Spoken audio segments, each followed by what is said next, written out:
पूर्व मुख्यमंत्री एवं नेता प्रतिपक्ष जयराम ठाकुर ने शिमला में आयोजित पत्रकार वार्ता में कहा कि मुख्यमंत्री अपने विधायकों को संभाल नहीं पाए, चुने हुए जनप्रतिनिधियों का सम्मान नहीं कर पाए, जिस कारण आज प्रदेश में ये हालात बने हैं। कांग्रेस के विधायक खुद ही कह रहे हैं, जो एक चुनाव नहीं लड़ सकते, जीत नहीं सकते, ऐसे लोग सरकार चला रहे हैं।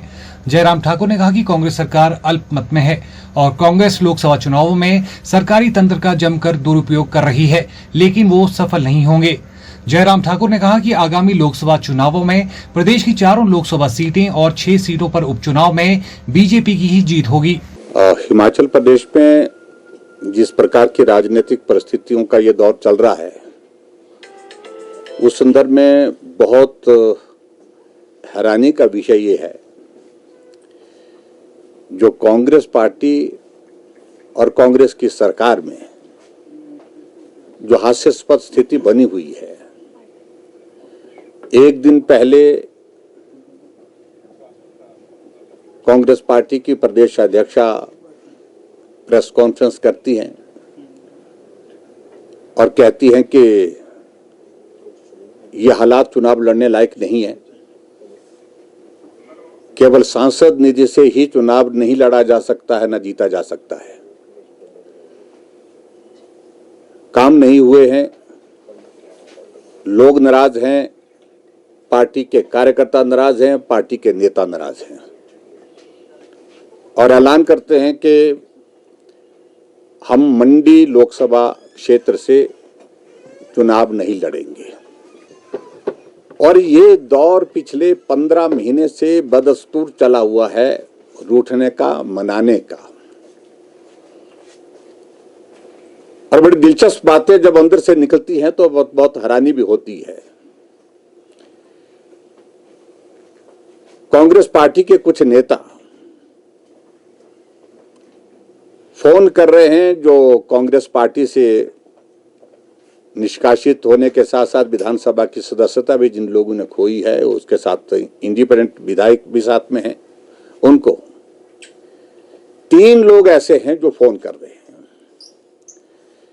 और ये कह रहे हैं कि मुख्यमंत्री को लोकसभा के चुनाव के पश्चात तुरंत बदलने का निर्णय हो गया है पार्टी हाईकमान द्वारा।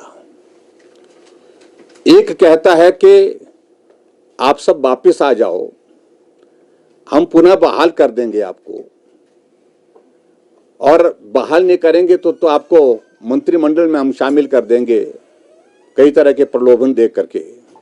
चाहे वो निर्दलीय विधायक हैं, चाहे वो विधायक वो हैं जो कांग्रेस पार्टी से निकालने के साथ विधानसभा की जिनकी सदस्यता समाप्त कर दी गई है एक निर्णय के अनुसार। मैंने वादा किया था कि हिमाचल प्रदेश में इस प्रतिशोध की राजनीति और दुर्भावना की राजनीति नहीं करेंगे। हमने 5 साल नहीं की। उतार चढ़ाव आते रहते हैं, लेकिन उसके बावजूद भी हमने किसी के खिलाफ इस प्रकार से व्यवहार नहीं किया। चुने हुए प्रतिनिधियों के खिलाफ इस प्रकार के मामले दर्ज करते रहना, ये मैं समझता हूँ बहुत ही दुर्भाग्यपूर्ण है। और इसके अतिरिक्त मैं एक बात और भी कहना चाहूंगा कि हिमाचल प्रदेश में आज शायद कांग्रेस का एक डेलीगेशन मिला है इलेक्शन कमीशन को, और जिन्होंने इस बात को लेकर के अपने तथ्य देने की कोशिश की है कि जो 1500 रुपए की जो उनने हर महिला को देने की जो गारंटी थी उनकी, उसकी जो घोषणा की है मुख्यमंत्री ने, उस पर रोक ना लगाई जाए। उसका जवाब दायर करने के लिए बोला गया, शायद वो जवाब उनने दायर किया। मुझे एग्जैक्ट जानकारी अभी तक नहीं हासिल हुई है, लेकिन उसके बावजूद मुझे मालूम पड़ा है कि इस प्रकार की परिस्थिति है। देखिए, सीधी सी बात है कि जब मॉडल कोड ऑफ कंडक्ट लागू हो चुका है, इस प्रकार के प्रलोभन दे करके लोगों को गाड़ियों में डाल करके, महिलाओं को विशेष तौर से इस तरह से उनको फॉर्म भर करके उनको प्रभावित करना, ये आचार संहिता के दायरे में आता है और ये उल्लंघन उन्होंने पहले भी किया है। और आज तो मैं इस बात को देख रहा हूं कि लखनपाल जी ने अपनी एक पोस्ट डाली है और उस पोस्ट पर कांग्रेस के ही विधायक, ये 1500 रुपए के फार्म हमने भी भरवाए थे, ऐसे लिखा उनने लिखा हुआ उसमें। लेकिन वो महिलाएं जो है मेरे क्षेत्र में इस बात के लिए पूछती हैं कि वो पैसे मिलेंगे कब। ये पैसे ये फॉर्म कब भरे थे? ये विधानसभा के चुनाव से पहले भरे थे। इस तरह की हास्यास्पद स्थिति हिमाचल प्रदेश में जो बनी है, ये बहुत ही दुर्भाग्यपूर्ण है। और मैं तो यही कहूंगा कि अब लोकसभा का चुनाव है, उस लोकसभा के चुनाव की दृष्टि से हमको चुनाव में जाना है, लेकिन जो कांग्रेस पार्टी की जो हालात बने हैं, जो परिस्थितियां बनी हैं, उन परिस्थितियों से हिमाचल प्रदेश अब अच्छी तरह से वाकिफ हो गया है।